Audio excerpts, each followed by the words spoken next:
In this video, I'm going to teach you how to get public ID for EA account. So to create your EA ID, what you can do is you can head over and then find this article, which is an help article from EA.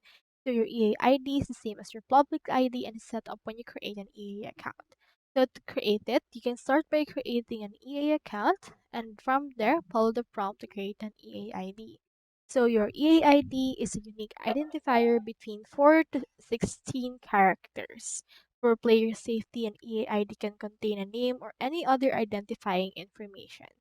So in order to update it, you can head over and log into your EA account, select your account information, select edit, and enter new EA ID and click on save. So your EA ID acts as your username that you can share to friends so they can actually request a friendship or add you as a friend through EA.